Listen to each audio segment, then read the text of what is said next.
अस्सलाम वालेकुम दोस्तों, कैसे हो? उम्मीद है कि सब खैरियत से होंगे।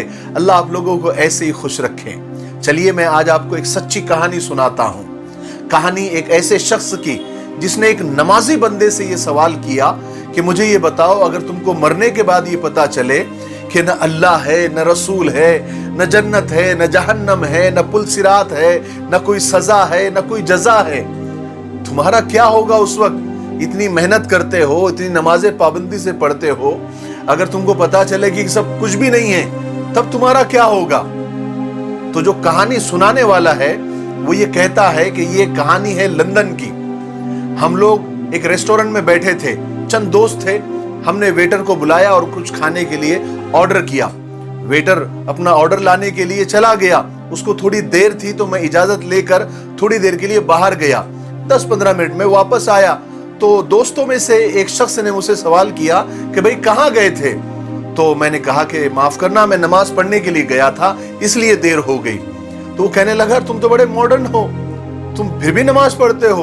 तो उसने कहा, मॉडर्न मतलब? अरे भाई, अल्लाह ताला सिर्फ सऊदी अरब में या हिंदुस्तान पाकिस्तान में थोड़ी है, अल्लाह ताला तो हर जगह है और नमाज तो सब पर फर्ज है। तो मैं नमाज के लिए गया, इसमें ताज्जुब की क्या बात है? तो मेरे दोस्तों में से एक शख्स जो कई सालों से लंदन में रहा था और अंग्रेजों के साथ रहकर उनके जैसा हो गया था, उसने मुझसे पूछा कि भाई मेरे दिमाग में चंद सवालात हैं, बस मैं इसलिए किसी से नहीं पूछता हूं कि कोई मुझ पर भड़क ना जाए, इसलिए मैं आपसे पूछना चाहता हूं, लेकिन आप मुझे वादा करें कि आप खुले जहन से मेरे सवालात को सुनेंगे और उसका जवाब भी देंगे, ताकि मुझे भी समझ में आए और मुझे मेरे सवालात के जवाब मिल जाए। तो मैंने कहा, बिल्कुल आप सवाल करें, मैं बिल्कुल खुले जहन से और सब्र के साथ और बड़े हंसते खेलते आपको जवाब दूंगा, आप बिल्कुल बेफिक्र रहें। तो उसने सवालात शुरू किए। तो पहला सवाल उसने ये किया कि मुझे ये बताओ, आपने नमाज पढ़ना कब से शुरू की? तो मैंने कहा कि 7 साल की उम्र से ही मैंने नमाज सीखना शुरू किया। 9 साल की उम्र में उसको पुख्ता कर दिया और अब तो मैं नमाज का बिल्कुल पाबंद हो गया हूं और मरते दम तक नमाज का पाबंद रहूंगा। तो उसने कहा, ठीक है, लेकिन मरने के बाद अगर तुमको पता चले कि न जन्नत है, न जहन्नम है, न अल्लाह है, न रसूल है, न कोई सजा है, न कोई जजा है, तो तुम्हारा क्या होगा? तुम्हारे पास तो सिवाय पछतावे को कुछ नहीं होगा। तो मैंने जवाब दिया, ऐसा नहीं है, बल्कि हजरत अली रज़ी अल्लाह तआला अन्हु का वो कौल मेरे दिमाग में है। हजरत अली रज़ी अल्लाह तआला अन्हु ने फरमाया था कि ए अल्लाह, मैं जन्नत की तमन्ना और जन्नत की आरजू में और जहन्नम के डर से इबादत नहीं करता हूं, मैं तेरी इबादत तो सिर्फ इसलिए करता हूं कि तू है ही इबादत के लायक। और अगर फर्ज कर लो मरने के बाद पता चले कि न जन्नत है, न जहन्नम है, न जजा है, न सजा है, तो मैं नमाज को वर्जिश समझ लूंगा, एक्सरसाइज समझ लूंगा। ऐसे ही लोग जिम में कितनी उठापटक करते हैं, तो मैं नमाज को वर्जिश समझ लूंगा कि मेरी एक्सरसाइज हो जाएगी। तो उसने पूछा, रोजे का क्या? लंदन में तो कभी कभी 18 घंटे का रोजा हो जाता है। तो ये तो कितना, मतलब कितनी तकलीफ और मशक्कत की बात है। मैंने कहा, कोई मशक्कत की बात नहीं है। बड़े बड़े डॉक्टर्स और साइंसदान और बल्कि गैर इस्लामी इदारे भी ये कह चुके हैं कि रोजा यानी भूखा रहना, कुछ देर के लिए भूखा रहना, रूह के लिए भी और जिस्म के लिए भी बहुत मुफीद है। और इंसान को अगर कैंसर से भी बचना हो तो उसको साल में कम से कम 30 दिन भूखा रहना चाहिए, सुबह से शाम तक। तो मैं उसको मेरे जिस्म के लिए और मेरी जिस्मानी वर्जिश के लिए और मेरी सेहत के लिए वो फायदेमंद है। इससे जन्नत जहन्नम का कोई मसला ही नहीं, ऐसा मैं समझूंगा।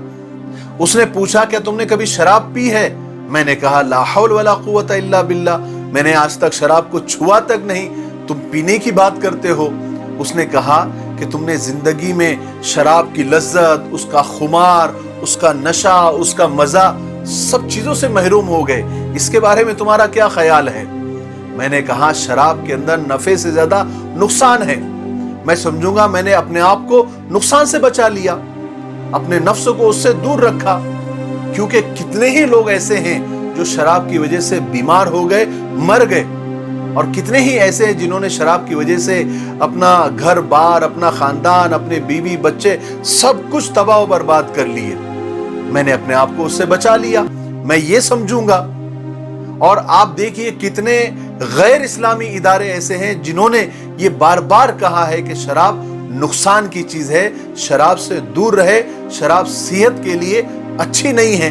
तो मैं ये समझूंगा कि शराब से बचकर मैंने अपने आप की और अपनी सेहत का मैंने ख्याल रखा। उसने पूछा कि हज और उम्रे के बारे में तुम्हारा क्या ख्याल है, कि तुमने हज और उम्रा किया और बाद में पता चला कि ऐसी तो कोई चीज है ही नहीं, कोई जजा सजा जन्नत जहन्नम है ही नहीं, फिर ये सफर का क्या। तो मैंने कहा कि मैं हज और उम्रे के सफर को एक तफरीही सफर समझूंगा, कि सफर करना कोई बुरी बात थोड़ी है। हजारों लाखों करोड़ों लोग एक मुल्क से दूसरे मुल्क जाते हैं तफरी करने के लिए। मैं ऐसा समझूंगा कि मैंने हज और उम्रा मैंने तफरी के लिए गया था, कोई हरज नहीं है। वो बहुत देर तक मेरे चेहरे को देखता रहा और उसके चेहरे पर हल्की सी मुस्कुराहट भी आने लग गई थी, क्योंकि उसको मेरे जवाबात से इत्मीनान हो गया था, इसलिए कि मैंने उसको उसी के अंदाज में और उसी के स्टाइल में उसको जवाबात दे दिए थे। मैंने उससे कहा कि मेरे भाई, मैंने तो तुम्हारे सामने हर चीज खोल के रख दी और मैंने तुमको ये बता दिया कि मैं तो किसी भी तरह से घाटे में नहीं हूं। मैंने नमाज पढ़कर मैंने वर्जिश ही की है और मैंने रोजा रखकर अपनी सेहत का ख्याल रखा है, और शराब छोड़कर भी मैंने अपनी सेहत का, मेरे ऑर्गन का और मेरे लिवर का, जिगर का मैंने उसकी हिफाजत की है। मैंने अपनी बीवी बच्चों की हिफाजत की है और मैंने हज उम्रा करके भी एक तफरी की है। तो मेरा तो कहीं भी नुकसान नहीं है। लेकिन मेरे भाई, मेरा एक छोटा सा सवाल है। मैंने तुम्हारे इतने सवालों के जवाब दे दिया, लेकिन मेरा एक छोटा सा सवाल है। मुझे एक बात बताओ, तुम्हारा उस वक्त क्या होगा, यानी मौत के बाद, मरने के बाद, जब तुमको ये मालूम होगा कि अल्लाह भी है, रसूल भी है, जन्नत भी है, जहन्नम भी है, सजा भी है, जजा भी है, पुलसिरात भी है, फरिश्ते भी है, जन्नत के खूबसूरत नजारे भी है, जहन्नम की दहकती हुई आग भी है, और कुरान के अंदर बयान की गई एक एक बात सच्ची है। उस वक्त तुम्हारा क्या होगा? उस वक्त तुम्हारे पास पछताने के सिवा क्या होगा? मुझे मेरे सवाल का जवाब दीजिए। वो मेरे ये छोटा सा एक सवाल सुनकर वो मेरी आंखों में आंखें डालकर बहुत देर तक खामोशी से देखता रहा। मैंने उससे कहा, आराम से, कोई बात नहीं है, कोई घाई नहीं, कोई गड़बड़ नहीं, आराम से जाओ, सोचो, उसके बाद 1 महीने के बाद जवाब देना। और हम अलग हो गए। 1 महीने के बाद उसी रेस्टोरेंट में जब उससे मुलाकात हुई तो वो आते ही मेरे गले पड़कर जोर जोर से रोने लग गया और कहने लगा कि मैंने आज तक नमाज नहीं पढ़ी थी, लेकिन तुम्हारी बातों से मेरे दिमाग में एक ज्वालामुखी फट गया था और मैं सोचों में डूब गया था। मैं सोचने लगा कि वाकई अगर मरने के बाद ये सारी बातें सच्ची निकल गई, ये जन्नत, जहन्नम, अल्लाह, रसूल, सजा, जजा, पुलसिरात, फरिश्ते और ये सब कुछ अगर सच निकल गया, उस वक्त मेरा क्या होगा? मेरी तो दुनिया भी बर्बाद हो गई, क्योंकि मैंने नमाज न पढ़कर मैंने सेहत का भी ख्याल नहीं रखा और रोजे छोड़कर मैंने अपनी सेहत का ही नुकसान किया, और मैंने शराब पीकर अपने ही बाल बच्चों के मुंह से निवाला निकालकर उस शराब वाले को दिया, और मैंने अपने ही ऑर्गन खराब किया, अपनी ही सेहत खराब किया, और मरने के बाद ये सारी बातें सच्ची निकल गई, तो मैं अल्लाह को क्या जवाब दूंगा?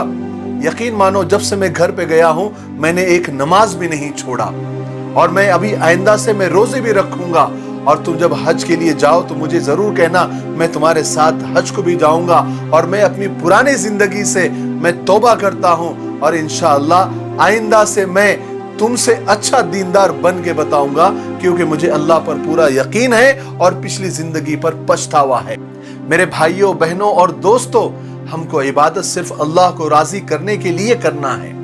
हमको नमाज इसलिए नहीं पढ़ना है कि हमारी वर्जिश हो जाएगी, हमको रोजा इसलिए नहीं रखना है कि हमारा पेट साफ होगा, सेहत अच्छी होगी, हमको शराब से इसलिए नहीं बचना है कि हमारे ऑर्गन अच्छे रहेंगे, हमको हज और उम्रा इसलिए नहीं करना है कि सैर व तफरी हो जाएगी। ये सब चीजें हो जाएगी, नीयत अच्छी रखना है, नीयत परवरदिगार को राजी करने के लिए करना है। ये सब चीजें फ्री में मिल जाएगी। तमाम अमाल का दारोमदार नीयतों पर है। नीयतों का फर्क देखिए कितना पड़ता है।